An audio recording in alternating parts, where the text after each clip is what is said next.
location, and then you travel a couple miles down the road and it's completely sunny. Months after Hurricane Helene, the cost of getting rid of the debris keeps rising.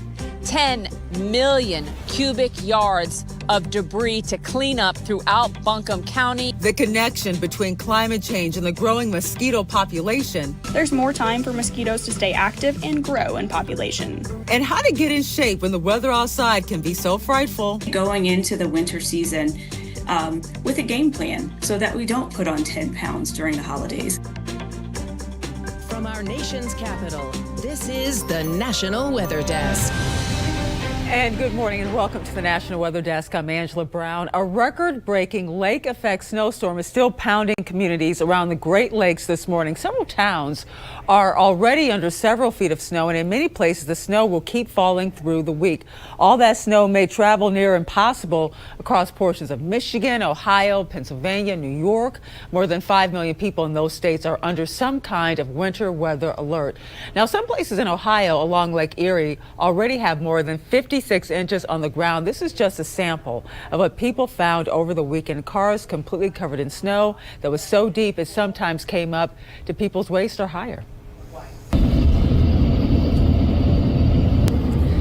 As we said, cars and trucks were no match for that weather. This is I-90, which connects Erie, Pennsylvania to Buffalo, New York. Erie set an all-time daily snowfall record on Saturday. As of last night, more than 3 feet was on the ground. Another 1 to 2 feet is expected over the next few days. And if you watched Sunday Night Football last night, you know it's been snowing in Buffalo there as well. Look at that. Hundreds of Bills fans showed up at Highmark Stadium yesterday to help shovel the aisles and seats before the game. They got $20 an hour along with food and hot drinks. Some of the highest snow totals in New York were north of Syracuse near Watertown. We've been lucky, so I guess we're due. Well, lucky as in it is after Thanksgiving before we had our first major snow. And Dale Ostrander is in northern New York with more. Across the northern part of New York, neighbors tell me they've been continuously getting hit with snow that just keeps on coming down. The snow here in Lewis County is up to my hip right now as well. But neighbors say they're excited to be able to get out and enjoy the snow. As the snowflakes come piling down in Jefferson County, neighbors knew what had to be done. Start taking out those shovels and clear their driveways, or call someone else to help them out. Been actually pretty crazy. We've gone a couple years without a big storm like this, and it's been nonstop since the day after Thanksgiving. Yeah. It comes in waves, you know, all different kinds of snow, the heavy wet stuff, the pellets snow. In Adams Center, no matter how much they shovel or blow the snow away, it just keeps coming back. So they have to start the process all over again. Since it's so wet and heavy, your tires just want to spin, so the traction, you know, you lose a lot of it. So we've had to use the bucket with the tractor and stuff to get it, you know, removed. So over in Lewis County, neighbors are getting higher amounts of snow. While clearing snow is hard work, they look forward to this weather, capitalizing off it by snowmobiling. It's just the quietness, the peacefulness. You can't hear anybody but you and yourself when you're out there in the snow on the snowmobile. But the high amounts of snow is causing some concern for drivers and snowmobile riders. The visibility is really bad. It's like a whiteout that driving is down the road. whiteout conditions driving down the road, and that's the worst part about it. The trails they're very fluffy, so it's kind of a little squirrely, but that's kind of the fun part of it. And here's a look at conditions across the Great Lakes this morning. Traverse City in Michigan is expecting another 5 to 10 inches. Erie could see up to another 2 feet. You have Girard, Pennsylvania, already has more than 57 inches of snow on the ground.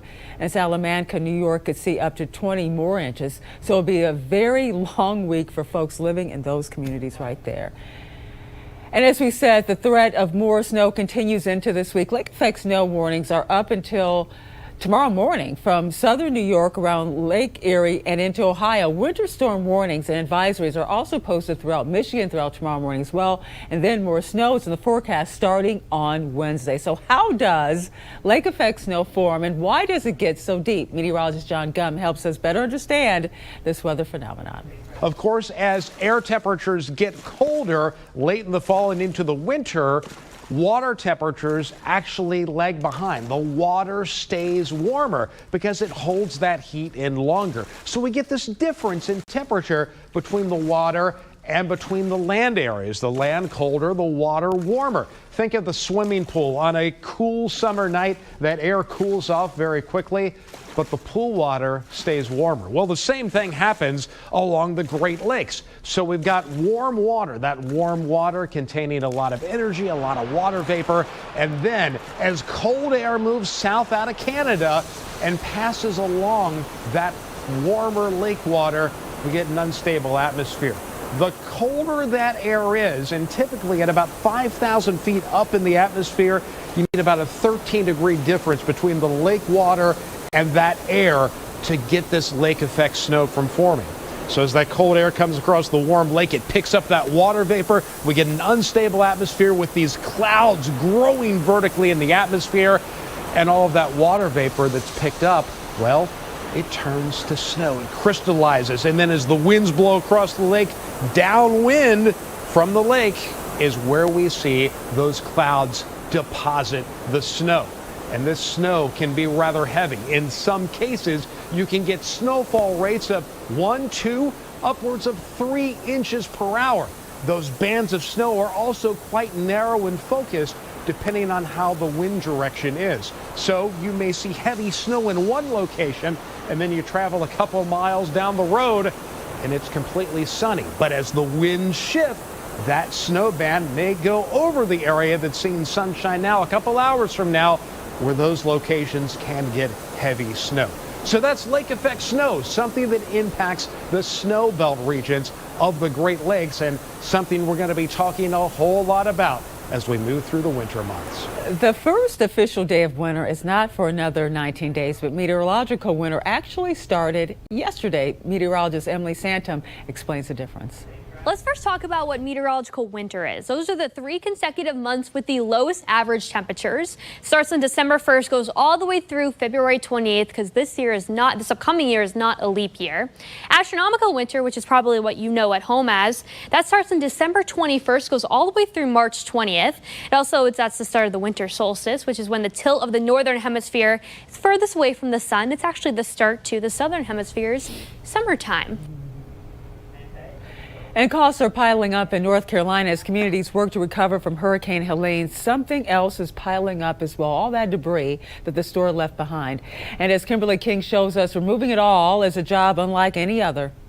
This debris pile alone here in Inca Candler should measure probably more than a football field at this point. 45 trucks every day across Buncombe County are working to pick up debris. These are tractor trailers parked ready to get filled with collected debris. Contractors and subs separate out yard waste, trees and limbs getting hauled in these trailers. Willie Crouch lives on Starnes Cove Road in Candler. Like thousands of Buncombe residents, he's had to exercise patience with his tree pile sitting out front uncleared for nearly 2 months. We had our neighbors and a church come by, and they cut up everything here and piled it up on the curb for us. We just waiting. You know, that's basically all we can do. Work is happening all over the city of Asheville as well. The sites for drivers of debris trucks and those removing waste a common sight every weekday. The county has collected 300,000 cubic yards of debris. It's a fraction of the 10 million cubic yards there is in total from Helene. So there's a lot more to be done. We're talking about private properties, we're talking waterways, not just what you see on the side of the road as you're driving back and forth. And we're always posting stories like this along with great weather video on our social media pages. Over the weekend, we shared lots of video of that lake effect snow. You can see it first by following us on all of your favorite social media platforms, including Facebook, YouTube, Instagram, TikTok. Just search the National Weather Desk. And coming up on the National Weather Desk, the fight over plans to release water from Florida's largest freshwater lake, and the connection as well between climate change and the growing mosquito population.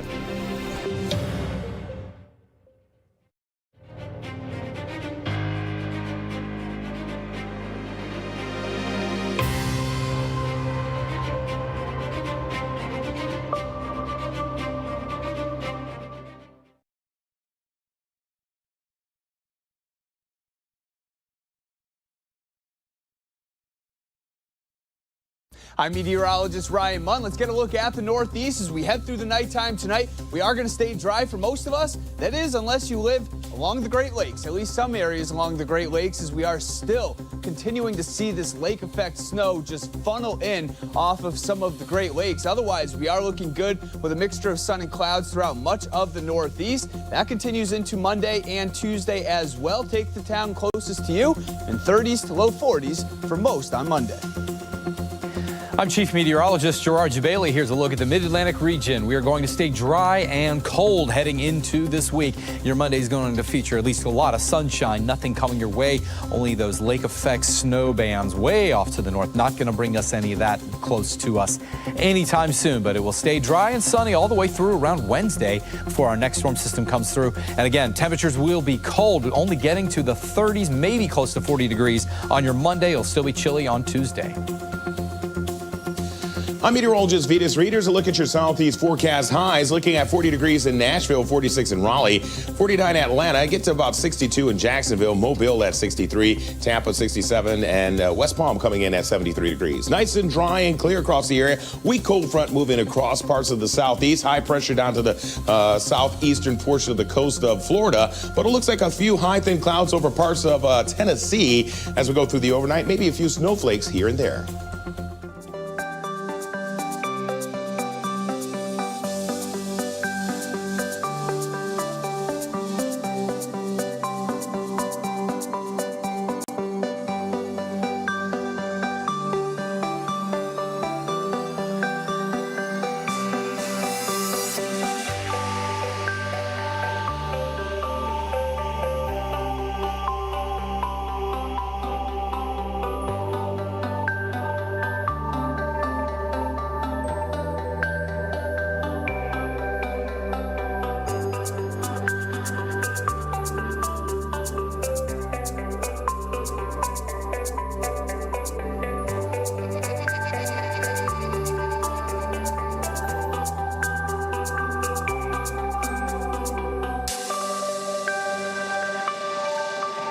Weather Window, presented by the National Weather Desk. More heavy lake effect snow greeted Erie, Pennsylvania Sunday, sending some folks a shoveling their roofs as well as driveways, sidewalks, and clearing off cars.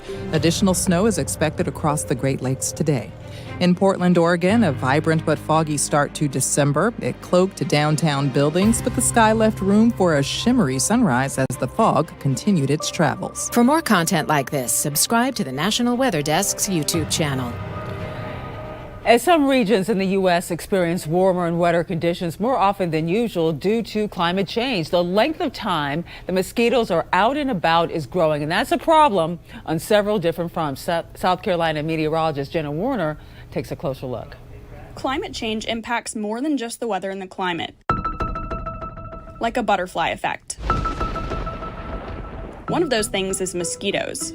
Mosquitoes need warm, humid weather conditions to flourish, and as human-induced climate change causes the planet to slowly but surely warm, the period of time when mosquitoes are active and swarming you is lengthening. Dr. Shannon Ledoux is a senior scientist at the Carey Institute of Ecosystem Studies, and she tells me that as warmer conditions and increased precipitation impact areas due to the changing climate, there's more time for mosquitoes to stay active and grow in population. A lot of the things we talk about with climate change that don't involve big storm disasters are really hard for people to see how it might influence their daily life. But everybody's been bitten by mosquitoes, and everybody has, certainly in the eastern U.S., had that week or 2 weeks of the summer where you just can't go outside. Mosquitoes are too problematic. Mosquitoes also thrive in litter collecting and pooling water, such as discarded tires and bottle caps. This means litter and other human-created habitats assist the growth of mosquito populations and nuisance days. They are pretty good at optimizing habitat that humans create, which means they're a lot closer to humans. And thus more likely to bite humans. And so that's playing out kind of in parallel to the climate change. Taking a look at regions across the U.S., the Southeast has the most mosquito days of any region per year, making up 60% of the year, followed by the Deep South with half of the year being mosquito days. And we'll continue our look at the growing mosquito problem tomorrow with an examination into why efforts to eliminate these insects have failed. An hour outside of West Palm Beach, residents in Okeechobee are fuming because the U.S. Army Corps of Engineers plans to lower the lake's water levels. Dylan Huberman has more.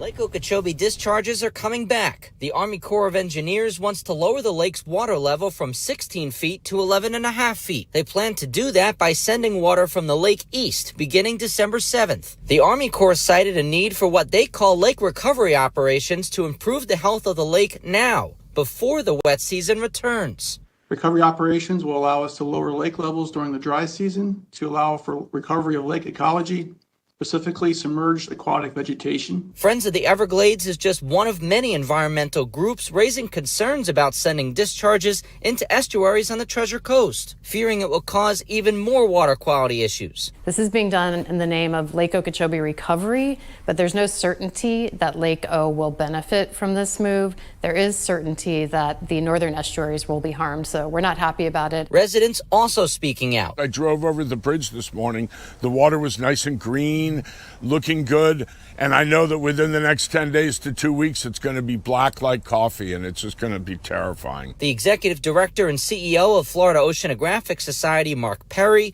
believes the discharges aren't necessary and the lake will drop enough on its own in the dry season. They can be ready to do this, but to just pull the trigger and say we're going to start in December, to start doing this, I think is premature. If it starts receding quickly, then there might not be a need to do the recovery operations because the lake will get down to its low point and stay there for a longer duration before the wet season. But for now, all these coastal stakeholders can do is make as much noise as possible in hopes the Army Corps will change their minds. We're hoping this decision is not set in stone. We need to recover the lake, but they need to send that water south and not east and west of the estuaries. They're going to kill the, estuaries that are now improving, and they just never seem to do the right thing at the right time. The Narrow River is one of the most diverse ecosystems in Rhode Island. Preserving it is important for the entire environment, but as meteorologist A.J. Mastrangelo shows us, there's concern about parts of the estuary. Narragansett, Rhode Island may be most well known for its popular town beach, but lying just upstream is perhaps one of the most diverse ecosystems in the state. Particularly with these deep ponds, people come from all over the world to study these. Veronica Boronsky is the president of the Narrow River Preservation Association. The group aims at engaging people to preserve and protect the Narrow River and its watershed since 1970. It was back on November 16th when watchers well in tune with the river started noticing changes. They are our eyes and ears of the river. The typical dark blue color was now appearing more milky green in parts of the estuary. The upper and lower pond are very deep, below about 4 meters or 12 feet. The water is naturally without oxygen because those waters don't mix. This cloudy color, that's the sulfur precipitating out. While there was a partial overturn back in 2020, Veronica claims this one to be the most widespread and persistent since 2007. Hence, I asked members of the NRPA what had led to the overturn this go-around. We had some very high tides due to the lunar impact from the full moon. And so that probably helped this go at this moment. Having a really dry fall, so there's less fresh water coming into the system, and then having cooler temperatures so that the water can mix, and blustery winds so that the water really does mix. So the seawater comes up and then drops because it's more dense, drops to the bottom, and then pushes up that bottom water, that naturally anoxic bottom water, and that comes up to the surface. Well, winter means the roads to work, play, or holiday visits could be slick or even covered with snow. Meteorologist Garrett Hyde has some safety tips for maneuvering through frigid weather. And one of the best ways to make sure you're staying safe on the roads this winter is make sure your vehicle is winter ready, such as having an emergency kit on hand, including ice scrapers, a small shovel, along with some sand or some ice melt. We've talked about making sure your wipers and defrosters are working and that your vehicle's fluids are topped off. But staying safe on the roads this winter starts where the rubber meets the road. Check your pressure, check it often. You want to make sure that you're maintaining proper inflation. That's going to help the tire make proper contact with the road. Make sure that you have tires within 6 years of age. And then checking your tread depths. A few things, you can do an at-home test with a penny, or you can bring it into any of the stores. And then if you have the option to do winter tires, that's the best case scenario. That's going to allow your vehicle to make the most contact with the road this holiday season. And even with some of the best tires, you're still going to need some extra space to brake. On average, it takes about 125 feet to come to a stop from full speed on a dry highway. Add some snow into the mix and it'll take nearly 500 feet to slow down your roll. What you don't want to do is underestimate the conditions. So be sure to take it easy this winter. Go slow, give yourself plenty of room to slow down, and give other drivers extra space. And we can all work together so everyone makes it safely to their destinations this winter. And as we go to break, a look at Rhode Island's Civil War era Fort Tabor Park.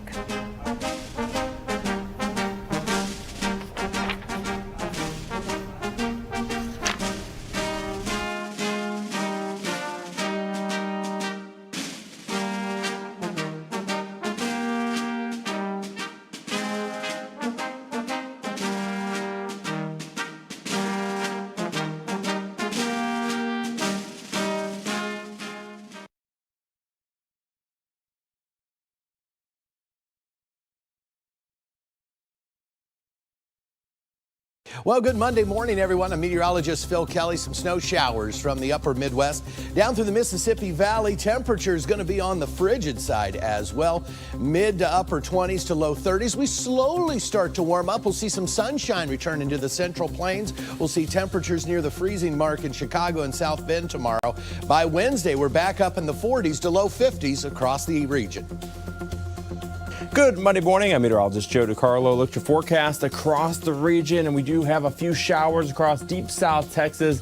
As far north as San Antonio, but most of the rain will be staying across the Rio Grande Valley. Otherwise, lots of sunshine to the north. Seasonally cool 40s, 50s, 60s, and 70s across Texas as we head into your Tuesday, staying seasonal, and we'll watch those showers across South Texas. Good morning. I'm meteorologist Rebecca Stevenson. Here is what's happening across the West. Temperatures warming up for parts of California and Arizona, even New Mexico, and we're getting above normal. It's going to take a little more time to warm up in the Pacific Northwest. High pressure is very strong, and this is where we're starting to see some areas of dense fog and some deteriorating air quality may be expected for the next day or two. Now, that is the scene from here.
Well, staying fit and active can be more difficult in the colder winter months. Mandy Gaither has tips on how to stay in shape even when the temperature drops. The days are shorter, the temperatures colder, and it can make staying healthy harder. So really going into the winter season with a game plan so that we don't put on 10 pounds during the holidays. Motivation to exercise can wane in colder temperatures, but Davis says it's still important to be active. She suggests switching up when you exercise to earlier, lighter times of day. Davis says it's also important to designate a time to be active each day. Routines can help keep you on track. And she says to be prepared to work exercise in. Maybe it's just walking around your home or apartment complex. Maybe it's walking up and down the stairs. Maybe it's doing just some chair yoga. There are so many free videos that you can find on the internet that will just make sure that you are moving, staying active. Davis says exercise during darker, colder months can also improve mental health, but she says it's also important to stay connected to others. This is also an opportunity to build community, come close to the folks that you know and love.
And thank you so much for joining us. I'm Angela Brown. Make it a great day, and I'll see you right back here tomorrow.